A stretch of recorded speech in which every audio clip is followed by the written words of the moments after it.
What's up, everybody? Welcome to Podcast Now. I'm Alex. In this video, I thought I would do kind of a fun ranking video and talk about some games that I've fallen out of this year. I bought them, I played them initially, and I just haven't played them in a pretty long time. But these are all games with that theme in mind, games that I played originally and kind of left, but also games that I want to go back to. That's the big part of this. This is not me necessarily abandoning these games. These are games that, for whatever reason, that I'll probably explain as the video goes on, that I do at some point want to go back to. And it's probably going to be second half of November and all of December and maybe the first half of January, which is the only break we get. And then end of January, February, it is the Avalanche 2.0 because we're going to get swamped with games yet again, just like we are right now. We're going to get that later. So let's jump into it. I think I actually put these in terms of when they release. So we're going to talk about the games first that have been out the longest. We're going to go in that order from longest to shortest. So number one is actually Crash Team Rumble.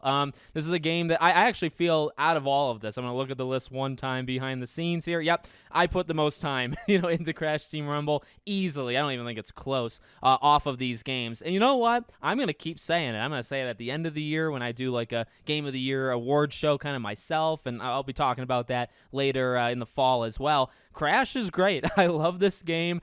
Do I think it's built to last? Absolutely not. I think it died kind of like the second day it released. I think it's been dead for a long time. I'm not happy about that. I'm just stating facts at this point. But no, I sincerely, really love this game. And the reason I put it on this list is because I think there's still some more value there that I haven't really experienced, right? Because I played it so much, and as these last couple months have gone, well, it's gotten a little busy for me, and I'm doing videos on Back to the Past with older games, and obviously there's been a lot of new games that have come out as well. So Crash is kind of taking a back seat as a more live service thing, right, where they're adding seasons and all that stuff, and I haven't played it in a while. Now the last time I played, I do want to say, when's the last time I played any of these games?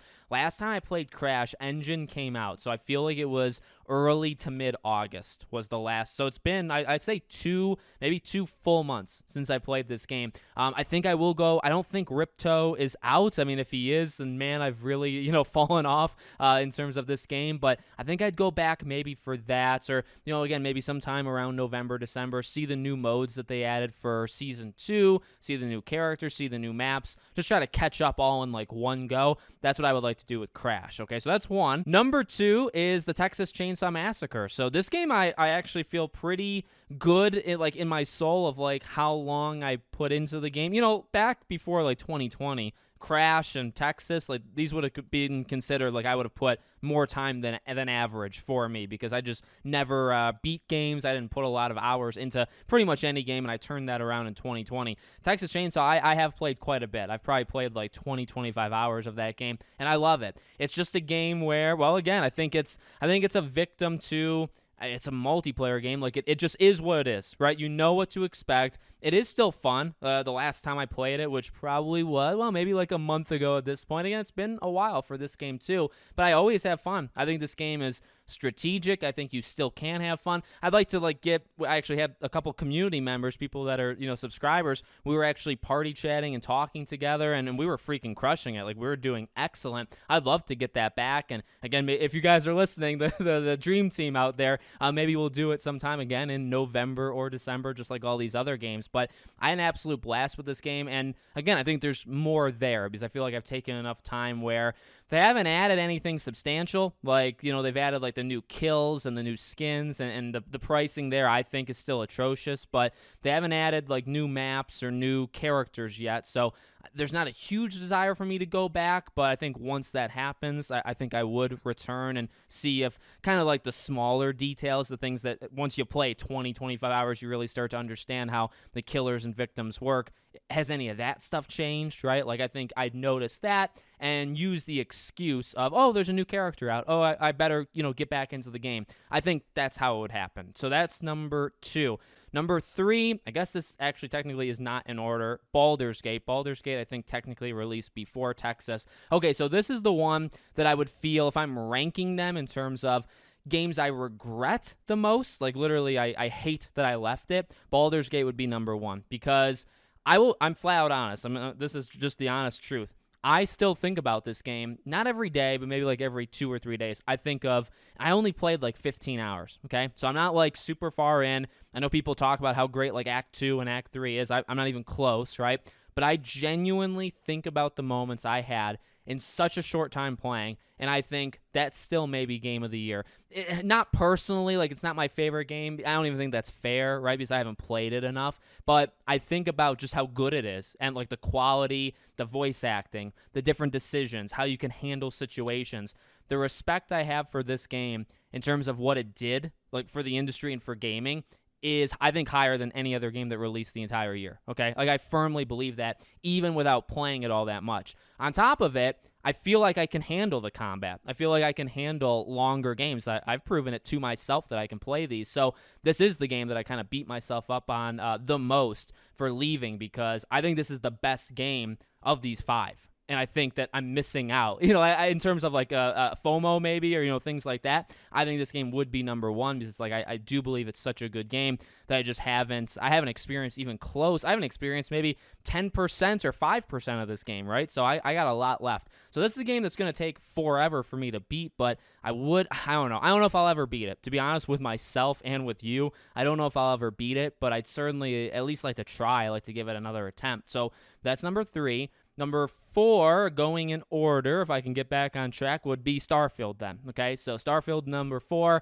This is one is similar to Baldur's Gate, but not as high because I don't have the same glowing thoughts. I really liked what I played of Starfield so far. It's not on the same level to me as what I just said about Baldur's Gate, but it's similar. It's similar in the sense that there's a lot of like experience in Starfield that I haven't done, that I literally haven't experienced, right? There's a lot of things yet to be discovered. So that makes me excited. That makes me, again, mad at myself that I jumped out, because the side quests I was doing, the main quests I was doing, like I think this game is really good. And I would say not for whatever reason. I think the honest reason I left Starfield is because of the other games I wanted to try. Well, it was Starfield, it was Lies of P, and Payday 3.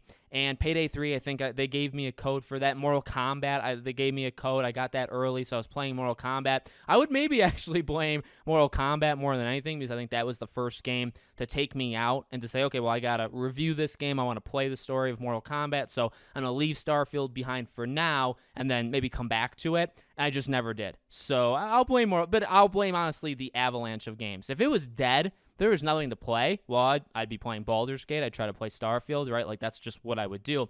And the 5th game, which is honestly at the bottom of my totem pole, and I'll explain why, though, Lies of P. So what happened with this game, and I'll tell you exactly what happened. This is an embarrassing, but it's the real story. So a friend of mine came to visit, my wife's friend as well, and I showed him, my friend, Lies of P. I said, well, it's on Game Pass, and I haven't played it yet. This was like a couple days after it came out. I turned it on. I played it for roughly 40 minutes. Now, the beginning of the game is just the demo, which I played the demo. Played the game about 40 minutes, died at that first boss, I think 3 or 4 times, and said, yep, I'm good, and I quit. And I'm not proud of that. However, I'm not looking at it as it's the game's fault, like I rage quit.